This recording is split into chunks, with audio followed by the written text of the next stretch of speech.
The Granddaughter Necklace by Sharon Dennis Wyeth. Once there was a girl named Frances who took a boat across the sea. Her mother gave her a glittering necklace that would belong to me someday. Handed down through generations, it's a necklace worn by the women and girls in my family.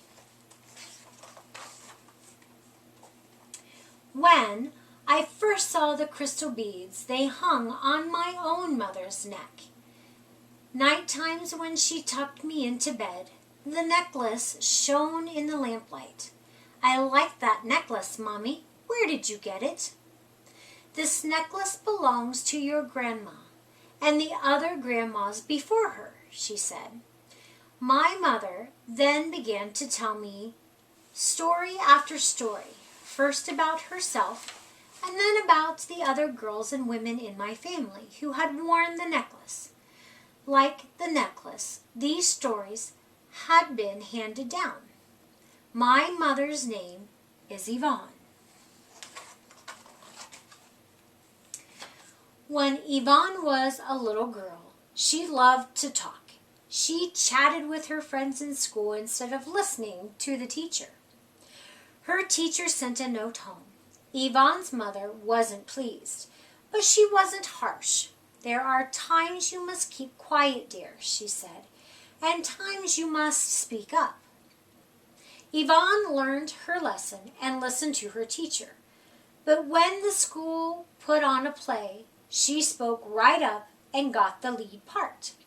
The play was based on Cinderella. Her mother made her a fancy ball gown. And so she'd feel like a real princess. Yvonne's mother gave her the glittering necklace. Good luck, sweetheart, she said. Yvonne's mother's name was Mildred. When Mildred was a little girl, her house was in the mountains, but she left home when she was young to live with an aunt in a far-off town. Mildred's parents had 13 children, but her Aunt Stella had only one. In a house with fewer mouths to feed, Mildred would have more to eat, and Aunt Stella's little girl would have someone to play with. Besides, Aunt Stella was quite well off as a seamstress. On the day that Mildred left home, her whole family piled into the wagon with her. Her father drove the horses, and her mother held her suitcase. The family rode across a bridge to a train station where the train tracks ran along a river. When she heard the train whistle, Mildred cried. It was time to say goodbye. Her mother was the one who hugged her hardest.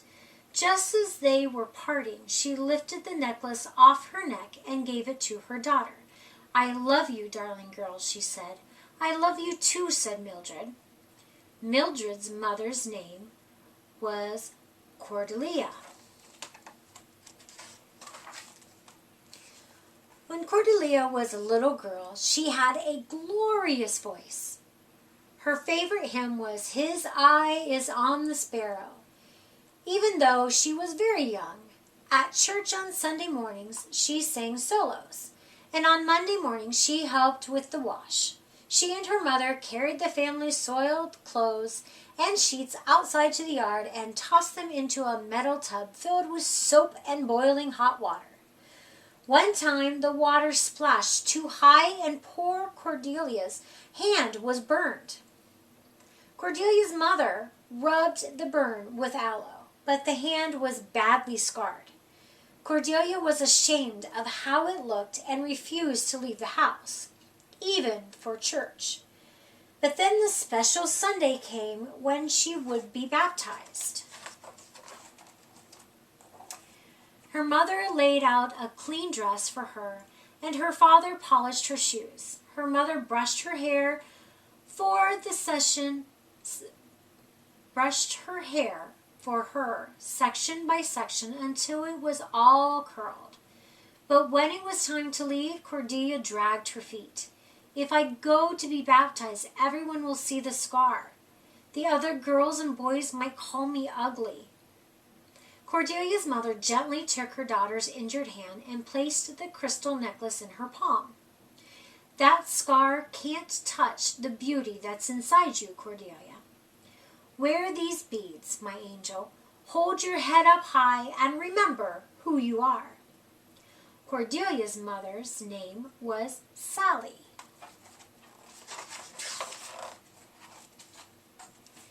When Sally was a little girl, she liked to bake. She got up early every day to help her ma bake 24 biscuits. The biscuits baked in a big cast iron stove. When they were done, Sally's father ate 3 or 4 of them with eggs and homemade sausage. Sally and her mother each could easily eat 2, especially with fresh apple butter. As for the rest of the biscuits, they were left on the sill for lunch and supper.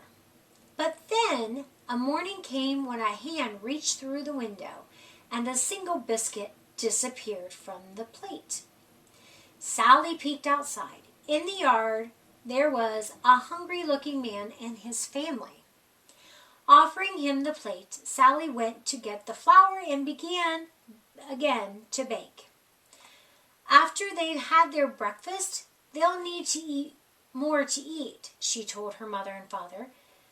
"My girls sure can bake," boasted Sally's father. "What makes me glad," said Sally's mother, "is her great big heart."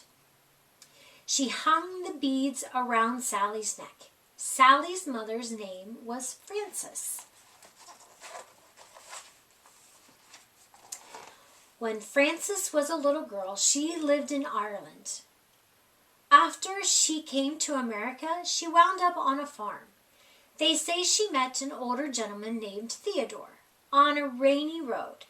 He helped her up onto his horse and invited her to his home, a farmhouse on a hill where he lived all by himself. They became a family and had a girl named Sally. They grew vegetables and flowers and raised chickens. They say that when folks stopped by their house, there was pound cake and an extra pipe, and that Frances was a good storyteller, and that she spoke with a brogue. As for the glittering necklace she once wore, it belongs to me now. It happened on the day I turned 16. My mother, brother, and I were leaving for my party. It should have been a happy day, but I was feeling sad. "Why are you unhappy?" my mother asked. I didn't want to say, but she guessed it was about my dad. Since my parents had gotten divorced, I didn't see my father much. On my big day, he wouldn't be with me. "If your dad could see you now, he'd be very proud," said Mom. We walked out to the car. "Happy birthday, sugar," she said, tossing me the necklace. I caught the beads in the air. "But that's yours," I said. "I've worn it all these years," said my mother. "It's your turn now. After all, it's a granddaughter necklace." "Why do you call it that?" I asked. "Because everyone who wears it is somebody's granddaughter," she said, with a laugh. As she fastened it around my neck, I lit up inside. I am Sharon, daughter of Yvonne. Yvonne was the daughter of Mildred. Mildred was the daughter of Cordelia, who was the daughter of Sally. Sally was the daughter of Frances, and Frances was the daughter of a woman whose name I have not yet discovered. I wish I knew who she was. I like to sing and cook. I grow roses in my garden. I write stories for a living. And now I have my own daughter.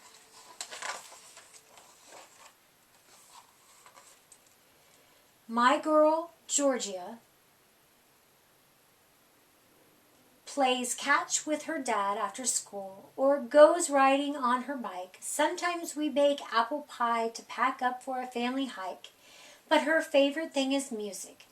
She's quite good at piano. In fact, tomorrow is her big recital. I know that she'll be nervous, but she's also brave. I'll surprise her with the Granddaughter Necklace after she's through playing. I'm proud of you, I'll tell her. Not just now, but every day. The necklace says you're one of us and forever loved.